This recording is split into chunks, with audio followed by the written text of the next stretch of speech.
So in my last video, I discussed how we as a community compare pretty much every JRPG and even some Western RPGs to Final Fantasy. We examined whether this was a fair or even an effective way of evaluating these games. I won't get any further into it now, but if you're interested, there's a link in the description below to check that out. Creating that video inspired me to take the idea a little further in my first top 5 video for this channel. Today we're going to be taking a look at my personal top 5 non-Square Enix JRPGs. This will be excluding games from before and after the merger, and obviously this excludes a ton of games from being eligible, but the more I thought about it and the more I looked into it, there are still plenty of deserving games that are eligible for this list. My name is the Ashen Dragoon, and if you like what you see here today, make sure to leave a like, subscribe, and hit that bell icon to get notified every time that I upload or go live. Check out the links in the description of my other socials if you're interested. Before we get going on number 5, I want to reiterate that this is my personal list. Feel free to disagree with me. This is just my opinion. Conversation is encouraged down in the comments below. Starting off our list at the number 5 spot is the Pokemon Gen 4 games Diamond, Pearl, and Platinum. I've played pretty much every generation of Pokemon, and this is without a doubt my favorite one, and the one I have put the most time into. I do play the Pokemons in a more casual way, so I don't really have the competitive battles and the competitive scene to keep me interested in the game long term. I think that's what's so appealing to me when it comes to Gen 4. There is a ton of content packed into this game. The amount of legendaries and mythics available dwarfed anything previously seen in the series, and the battle zone was a relatively large post-game island with a kick-ass battle frontier on it. And to top it all off, they have the best champion in the series to this day, Cynthia. I still have PTSD from her spirit tomb. I mean, there was just so many good things about these games, especially when you compare them to the most recent entries in the franchise, Sword and Shield, but don't get me started on those games. Needless to say, I'm very excited for the upcoming remakes Brilliant Diamond and Shining Pearl. Sliding into our 4th spot on this list is Ni no Kuni: Wrath of the White Witch. Have you ever wished you could play a Studio Ghibli film? Well, that is literally what this game allows you to do. But don't expect it to be a peaceful, calm walk in the park. This game is hard and will test you. I actually had to put this game down, and I have never finished it because I was at a time in my life where grinding wasn't really in the cards for me. Like I mentioned, it will challenge you as an RPG player, which I absolutely love. Its combat is a beautiful blend of real-time and turn-based, and it really gives you a feeling of franticness, yet everything still feels calculated at the same time.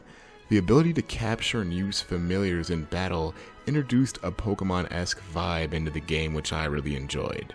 The music is absolutely incredible and really adds to the feeling you're in a Miyazaki production.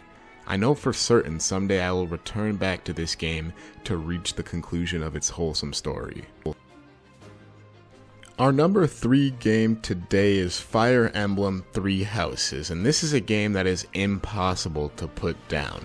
Being an instructor at a war academy and crafting the perfect party combinations is more fun than I could have imagined. You see, besides the tight tactical combat the series is known for, 3 Houses allows you to mold your students how you want them and cultivate bonds as you see fit. You get to decide who to spend one-on-one study time with. You get to decide which house you align with. You get to choose which students are worth spending time recruiting. This game also has deceptively rich lore that will suck you into playing all the possible routes just to see what tidbits of information you missed out on. I think it does an excellent job of conveying how war is gray and murky, and how sometimes both sides have a just cause worth fighting for. I've played quite a bit of the Fire Emblem games and all the recent ones, and I can tell you that 3 Houses has just that little bit extra that makes it stand tall above the rest. If you're interested, check out my in-depth analysis of this game where I take a deep dive into what makes this game so great. Link is in the description. Persona 5 earns the number 2 spot on this list, and to me this was the definition of an instant classic. Though 3 Houses, which we previously discussed, had a social system incorporated in it, nobody does it quite like Persona. I never knew how much I needed a JRPG with a social simulator until I got to play this franchise. I didn't even like The Sims growing up, but somehow this manages to find the perfect balance between the two. Forming relationships with all of your classmates inside and outside of school really gets you invested in the story of how adults in positions of power can become corrupt. The story is willing to touch on heavy and mature subjects, which I always appreciate. Collecting and fusing personas is a great way to allow for party customization. Everything looks great in the snappy battle system and menus. I would be remiss to not mention the funky acid jazz soundtrack that is just fantastic. The dungeons were also all uniquely crafted in this game, and the extra effort really makes a difference. Every single one of them is a unique, memorable experience. I was genuinely sad when my time at Shujin Academy was over, and the mixed emotions I had as I watched the credits roll solidified the impact this game had on me. The best non-Square Enix JRPG of all time is Radiant Historia.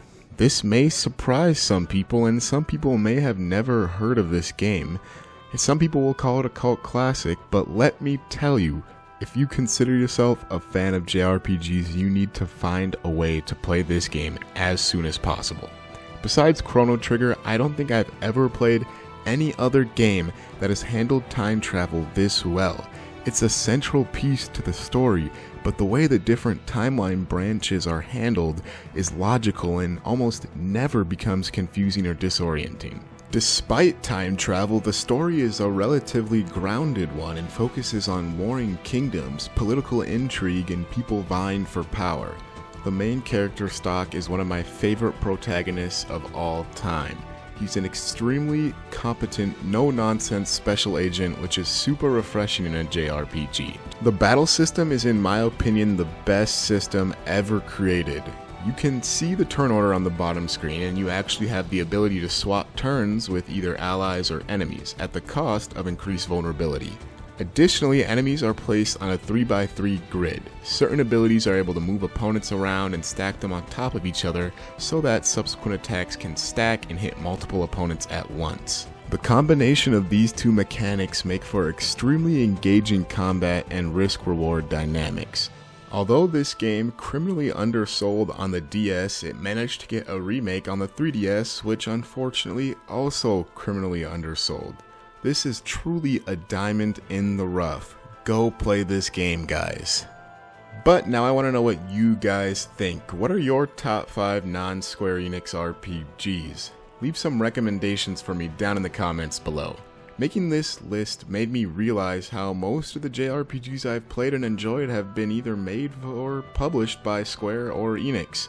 And while I do love these games, I definitely look forward to enriching my JRPG culture, so to speak, by continuing to explore more developers and history within the genre. Remember, if you guys did like the video, leave a like, subscribe to the channel, and hit that bell icon to get notified every time that I upload. My next video, we're going to be taking a look at Tales of Arise and previewing that upcoming game. I also stream from time to time, so check out those links in the description below. Until the next one, thanks for stopping by.